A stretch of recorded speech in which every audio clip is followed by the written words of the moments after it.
Francois Ozon, what's your favourite film? Maybe you haven't seen anything. Like me, I'm relatively an Ozon virgin. You can say that again. Welcome back to Boys on Film, where we cast our critical eyes over the latest movie releases and invite you to join us as we talk about Everything Went Fine. It sounds very cryptic. I'm your host, Phil Marriott, and here is my co-host, Sean Vickers, who hopefully can hear me. I can hear you. Hopefully you can hear me. Excellent.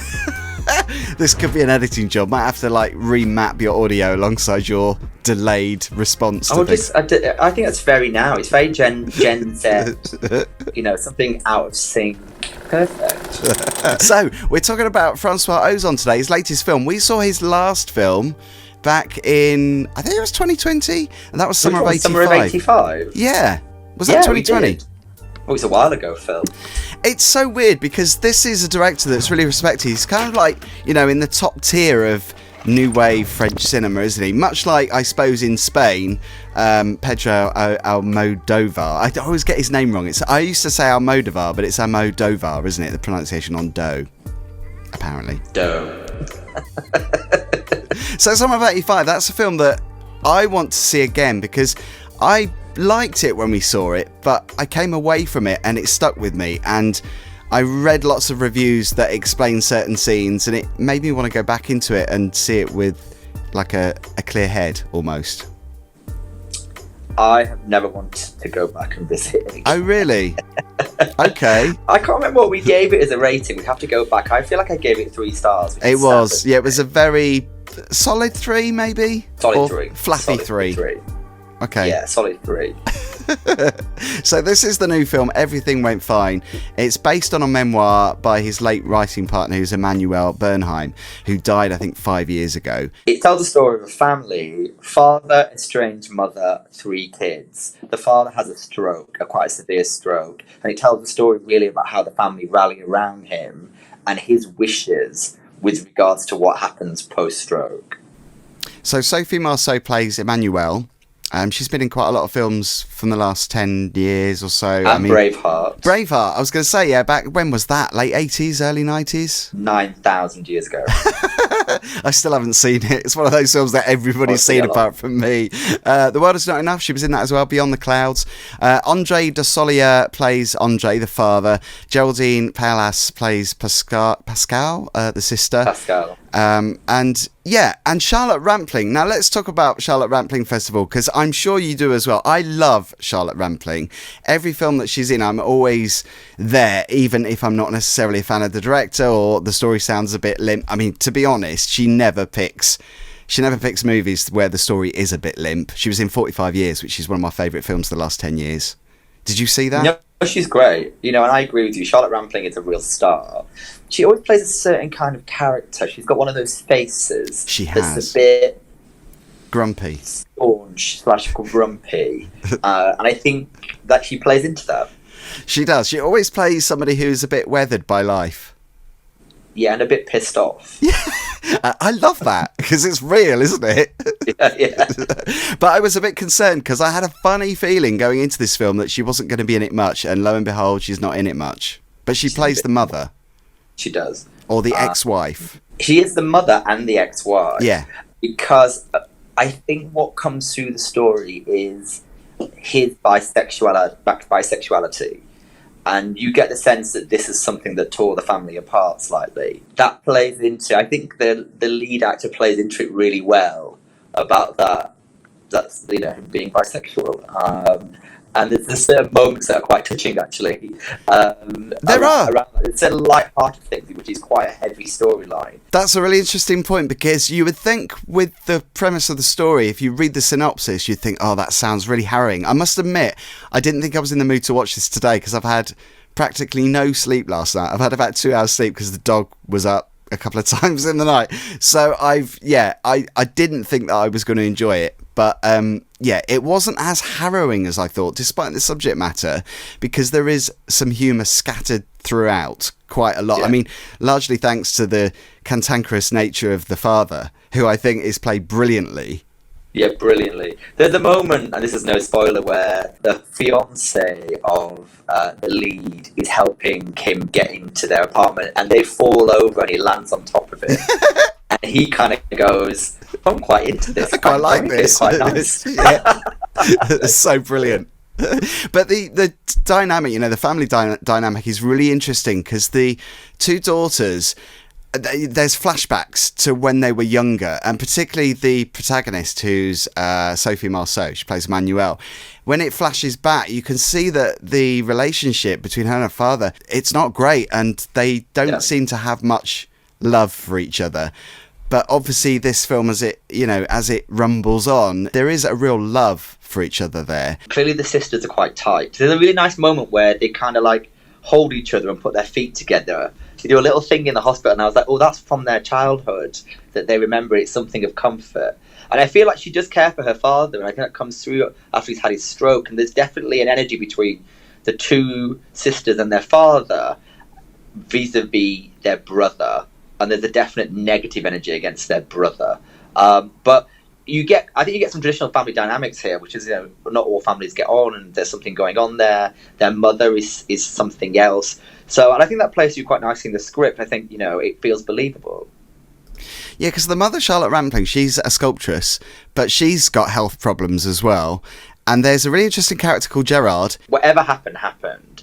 And Gerard, shithead, as they call him, the daughters generally feel that he's out for one thing, and that's money. Yeah. And there's a moment where, I know I won't do any spoilers, but like there are some moments where that possibly plays through.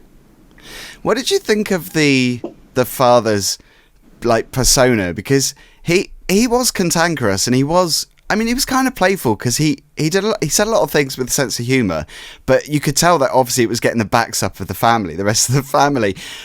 But I quite like that, because it obviously added the humour to this really sensitive story, because obviously, this deals with the subject of assisted suicide, and that is going to resonate with a lot of people who have been through similar things, where they've been through that experience. So, for some people, it could be the thought of watching this could be something they don't want to even think about or contemplate, especially if they've been through that experience, because it could be quite triggering. But I will say it is dealt with in a really sensitive way, but it's not that bleak, even though the subject is bleak.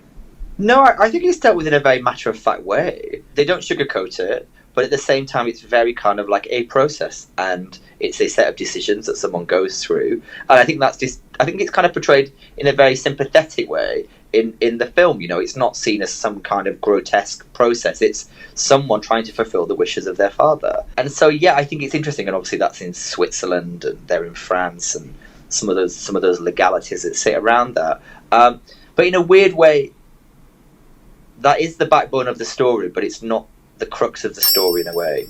It's always about human interactions and relationships in that film, I believe. I wonder how... I was going to say accurate. Accurate is probably not the right word, because obviously it's based on the memoir. But I wonder if it's exactly the same as the memoir. It's hard to say. I don't know the answer to that. It's really hard to say. It's a long movie.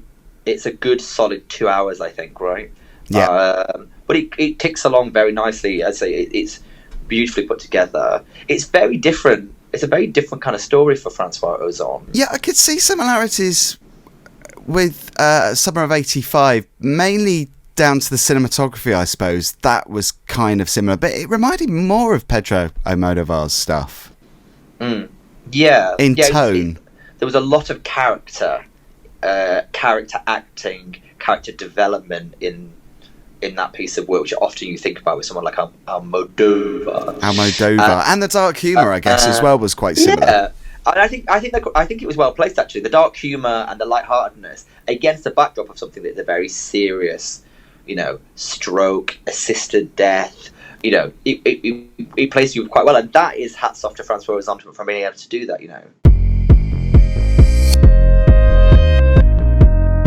So, verdict, the star rating. I'm gonna ask you first, but I will say that I preferred this to Summer of '85.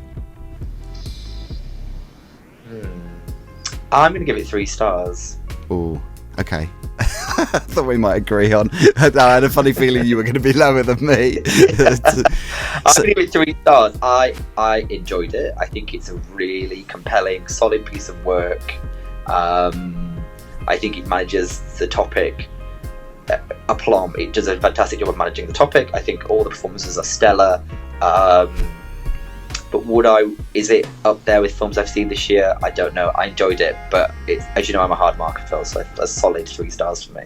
Yeah, I enjoyed it more than you. I enjoyed it more, like I say, the Summer of 85, which I gave 3 stars, and it is one of my favourite films of the year so far, actually. Really? It kept me hooked. Listen, it's 2 hours. I watched the 2 hours. At no point did I go, I'm bored. Yeah. When is this? So it held me, and I think that is, I say, credit to the script, the film, the acting, etc. Yeah. But it wasn't a 4-star for me, Phil, I'm afraid. I was really tired watching this. And most of the time when I'm watching something and I'm that tired, I will nod off. I didn't nod off. There we go. Put that on the billboard. Phil didn't nod off. I can Phil Marriott. So let's know what you think if you were wanting to go and see this. And also, question of the day, do you have a favourite Francois Ozon movie? Sean, over to you. Oh God, that's a really tough one. I still haven't seen Swimming Pool yet. No, but and Charlotte Rampling's in that. It wouldn't be this film. What I would say is a correction. I think earlier I was talking about their brother. I didn't mean brother. I meant boyfriend. Sorry. Just for you listeners and viewers who might be like, they haven't got a brother. I meant boyfriend. So please, they'll all be picking holes in what you're saying. Don't hold it against worry. me. And don't at me. Sorry. I don't know. Actually, it's a really good point. He is like, he's up there. He is one of those like star directors at the moment. I don't know whether I could say I have a favourite though, Phil. Have you seen many? I've only seen 2, and this is my favourite because obviously I like this more than Summer of 85. I think I enjoyed Summer of 85 more than this one. If we were doing a comparison, wow. I think I like this, but it's a gay story, and there's queerness there still. There's queerness there still. So yeah. I don't know. It's a hard one. Let's ask the viewers. What do you think? What's your favourite Francois Ozon movie? What do you think, viewers out there? Francois Ozon, what's your favourite film? Maybe you haven't seen anything. Like me, I'm relatively an Ozon virgin. You can say that again. I'm relatively an Ozon virgin. It's another quote for the billboard poster. Exactly. Yeah, great. I've recently discovered him. So, you can follow us on our socials. We are on Facebook and Instagram at Boys on Film London, or LDN, and over on Twitter. Come and tweet us. Come and at us. Come and tweet us. Yeah, let's do that. We'll have a chat. Or at Sean Orella. If you at Sean Orella me and pick me up on this, don't expect a response. And check out our review of Summer of 85, which we did a couple of years ago. It's over there somewhere. Yeah, it is. Yeah. Different vibe, but yeah, check it out. And don't forget to subscribe if you haven't. If you're a new viewer, let us know what you're loving or what you're not liking, but preferably what you're loving. We'd prefer that. Yeah. Or just be honest. Glass half full. Yeah. Thanks for watching. See you next time.